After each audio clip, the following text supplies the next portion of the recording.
would you like to win a free cruise with money to burn? I'll tell you how. One cruise helps with a scientific discovery. Are some ships heading into danger? Let's discuss that. And I have an update on a recent cruise news story. Ahoy travelers, it's Amy here with your weekly Cruise News Roundup and my thoughts on some of the biggest stories of the week. Now there are a lot of things that keep people from trying out cruising. Things like a fear of shipwrecks. The fact that the Titanic is still scaring people off over a century later is crazy. Being trapped on a ship, germs and getting sick, or even motion sickness. For those that have cruised, we know that most of the reasons people give for being afraid to cruise are irrational. But one thing I never think about is needing to worry that my stateroom attendant might put hidden cameras in my cabin. Thankfully, this is super rare, but unfortunately, people hiding cameras does happen.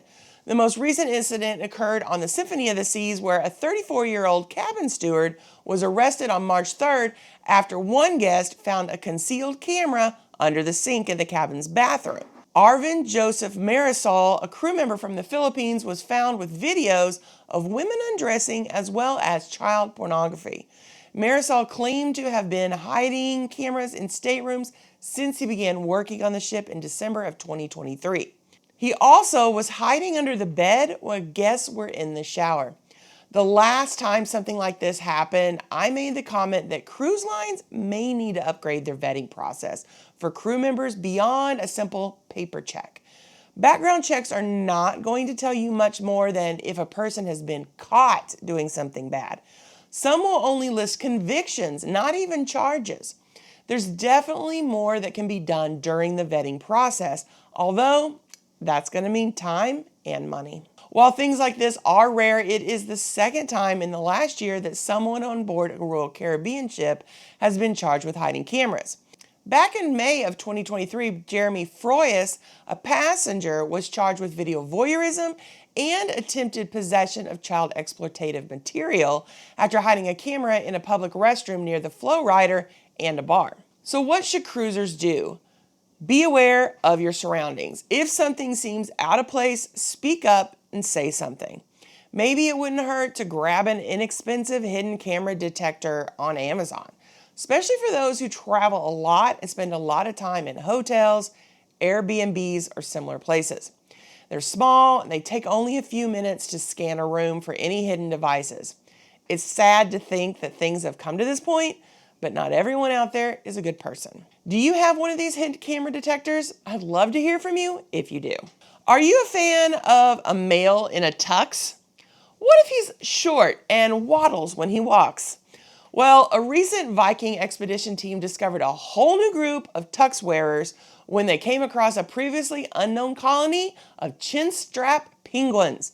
During a visit to Astrolabe Island in Antarctica, an expedition team, along with its scientific partner, Oceanites, conducted the first survey in nearly 40 years of the known chin-strap penguin colony and discovered an additional colony on Diaz Rock.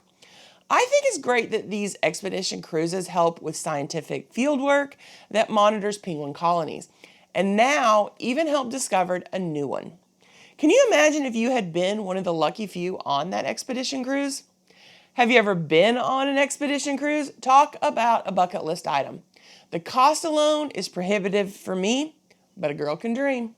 If you have been paying attention to more than just cruise news lately, you may have heard about the prison break in Haiti last week.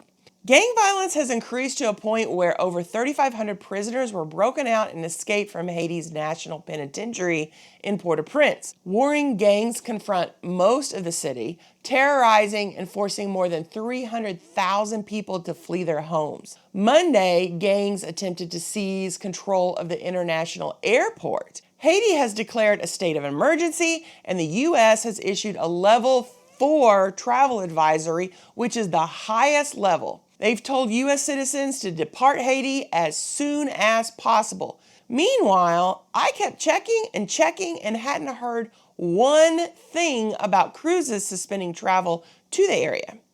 Until yesterday afternoon. Finally, Royal Caribbean addressed the concerns when one cruise news site, Cruise Hive, reached out to the line to ask them what their plans were. In a statement, they said, The safety of our guests and crew is our top priority. Our global security team are closely monitoring the situation in the area. At times, we remind guests to remain aware of their surroundings while ashore and follow all State Department guidelines. Should any changes be required, guests will be notified directly.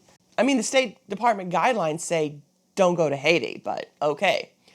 Apparently, they're doing nothing. No plans to change ports. They stated that the unrest is 128 miles south of their private destination, where they have private security and no one's allowed to leave the resort at any time. They have not canceled any calls or sailings visiting Labadee. The Independence of the Seas stops in there today, with the Adventure of the Seas planning a stop on the 12th. Looking up future Royal Caribbean cruises shows around 20 stopping there during the rest of this month. Labadee may be 6 hours away from Port-au-Prince, but I wouldn't be heading there. Other lines are still making stops in the Dominican Republic, which shares an island with Haiti. Do you have any cruises scheduled to stop in Haiti? What about the Dominican Republic? If so, I want to know your thoughts. Bar Harbor has clarified what it will be doing going forward now that their 1,000 passenger a day cap has taken effect. When we last talked about this, it was unknown how this policy would affect current cruise itineraries with stops in Bar Harbor. With many ships well over the 1,000 passenger limit already having plans to make a stop in that tourist town, many were wondering how it would affect their cruise. The town council came out with a statement saying that enforcement will begin immediately. However, they will honor reservations made prior to the town vote. So, a big sigh of relief to those on larger ships destined for Bar Harbor this season. Are you booked on one of those cruises? Let me know. In a similar update, New York City Council approved proposed legislation dealing with ships using shore power. It does seem that some modifications were made to the proposal, as the bill now states that contracts will compel, quote, cruise terminal operators to require cruise ships with shore power capability to connect to shore power systems when docked, whenever shore power is available and safe and practical to do so, end quote. Definitely not the original threat of only allowing ships to dock if they have shore power capabilities. This is especially important as the Manhattan terminal isn't even equipped to handle shore power yet, and it's the larger of the two terminals in New York City. Now, I'm not sure this bill has really done anything, since the ships equipped with shore power most likely plan to use it while docked at a terminal capable of providing shore power anyway. Why wouldn't they? I see this as a win for now, since this bill will unlikely impact cruising in any real way, but let me know what you think. Now, poor John Heald is taking some backlash on his page due to Carnival cracking down on mobility scooters. They recently updated their policy on mobility scooters to state that oversized scooters will not be allowed on board, and scooters must be able to fit into the cabin and cannot remain in the hallways. For some, this might mean having to book a fully accessible stateroom with a wider doorway or rent a smaller scooter from Carnival's vendor. Scooters will be measured, and no scooter unable to fit into a stateroom will be allowed on board. Anyone refusing or unable to make alternate arrangements to rent or use a smaller scooter are going to be denied boarding.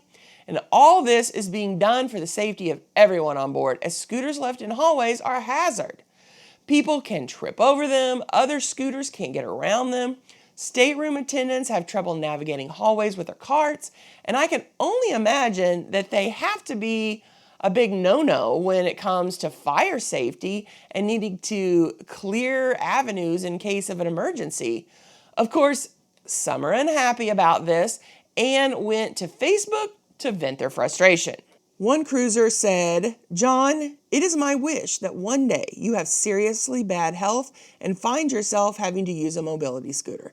This is a disgrace, and you are a disgrace." And John, being how he is, dealt with this with grace and humor. Well, I do understand the emotions that are going around at the moment, and if I ever have to use a mobility scooter, I will drive around the ship handing out food. It will be my version of Meals on Wheels. And in a previous post, John stated, Since we announced that we would not be allowing guests in oversized mobility scooters that will not fit inside the cabins, I've been inundated with hundreds of questions and comments. It has, I must admit, been quite disappointing to be told we are being discriminatory. One chap called me a Nazi, which, well, is wrong on many levels. So to all my friends, and I have many who cruise with us and use mobility scooters, please know this. We are not being discriminatory. We are not trying to push you to another cruise line. We are just protecting every guest's safety and yours by saying that scooters must go inside cabins and must not be parked outside in the corridors. So also mentions the fact that they have options, including canceling your cruise without penalty or being able to rent a smaller scooter at their terminal. Most of the comments to these posts are in agreement with the crackdown, like this one. As someone who has worked in disability advocacy, I support the decision to enforce keeping scooters in cabins. If one passenger leaves their scooter in the hall, it impedes the access of other passengers, whether they use a scooter or walk. Access and safe egress are the priority, and I agree with that. Have you ever seen scooters left in hallways? I know I came across several scooters left in hallways during my last Carnival cruise. Luckily, they weren't left in the narrow halls outside the stateroom doors, but instead in the larger vestibule area near the elevators and stairs. However, I have seen them left in the stateroom hallways on other cruises before. Now, I can only imagine that the majority of those who are really upset about this are people using mobility scooters due to their size. Those who have mobility issues due to morbid obesity are likely going to need bigger scooters, these oversized scooters that Carnival's talking about. I saw one lady on my last cruise that was so large that I honestly ended up looking up what the weight limit was for an average scooter. That thing was creaking every time she shifted her weight, and I just was really curious. It's up to 450 pounds, by the way. I'm sure it's already hard to fit a scooter in a cabin, even though Carnival asks that people bring ones that can collapse or fold up so that they can be stored in the closet, under the bed, basically out of the way somewhere. Being able to navigate a small cabin, even a handicapped accessible one, when someone's 500 pounds has to be difficult. Then add in a scooter. That's why I think that this is who the complaints are most likely coming from, as many who use scooters commented that they were fine with the policy, as it meant that they didn't have to worry about getting around scooters in hallways. So what are your thoughts on this? Is this a positive move on Carnival's part? Now we have 2 more stories left, including the possibility of a free cruise. But before we get to those, if you enjoyed this video and maybe even learned something, consider subscribing with the notification bell on so you don't miss any future posts. With 2 videos a week and shorts throughout the week, there is plenty that you're not going to want to miss. How okay would you be with a 4-hour delay back to port for a photo op? A photo that the cruise line will use as advertisement. Cruisers on Silversea's Silver Nova found out that their arrival at Fort Lauderdale would be delayed an estimated 4 hours so that they could meet up with the Icon of the Seas and the celebrity Ascent for a Royal International Cruise Line photo op. Now, after 71 nights, guests will now be delayed departing their ship, which could affect travel plans. Those who booked air travel through Silverseas will have their travel plans adjusted if necessary. Others are going to need to do so themselves or contact their travel agents. And the line will reimburse reasonable out-of-pocket costs. No word on what is considered reasonable. Now, maybe this would be a unique and fun thing for passengers. I know they're trying to make it that way by encouraging guests to come to the upper decks to be part of the photo op, but I could see how some might be less than happy if this delay affects their travel plans. While most seasoned cruisers know better than to book air travel the morning they arrive back at port, they will book travel for some time near noon, maybe just right after noon. That would usually give you some time to deal with ships arriving to port, maybe a little late, traffic, things like that. What was supposed to be a 7 a.m. arrival into Fort Lauderdale is now expected to be an 11 a.m. arrival, which doesn't give a lot of time for someone to make a noon or 1 p.m. flight. I would also think that after 71 nights on the ship, because this was a long cruise, I would be ready to head on home. Now, what do you think? Fun and unique opportunity or annoying delay? Well, our final story. What would it take to get you into a cruise ship casino? I'm not one to gamble. I always plan on going in and spending $20 on some slots, but I never do. Honestly, I'm a little intimidated. I've only ever been to one land casino, and I've never gambled on a cruise ship. I don't want to go in and bother anyone that's a serious gambler, especially since I'm not exactly sure what the procedure is.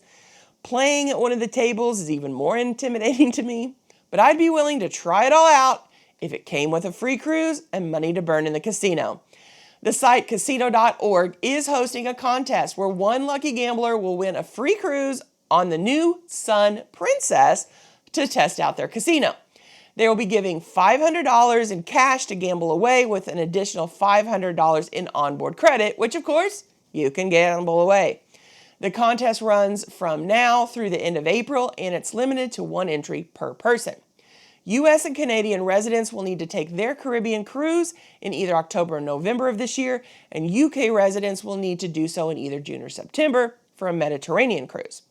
The prize is worth up to $8,000 and includes an exterior premium cabin for two, add-on packages like Wi-Fi and economy flights. Now, the winner will be required to review the casino for things like game variety, betting limits, atmosphere, and more. If you're interested, I'm going to leave the link in the description below. Well, I hope you enjoyed this week's extra long cruise news. There was so much to go over. And if you're ready for more information on cruising, why not stick around and check out this video and then come back for more information designed to help you have an amazing cruise. Have a blessed week, everyone.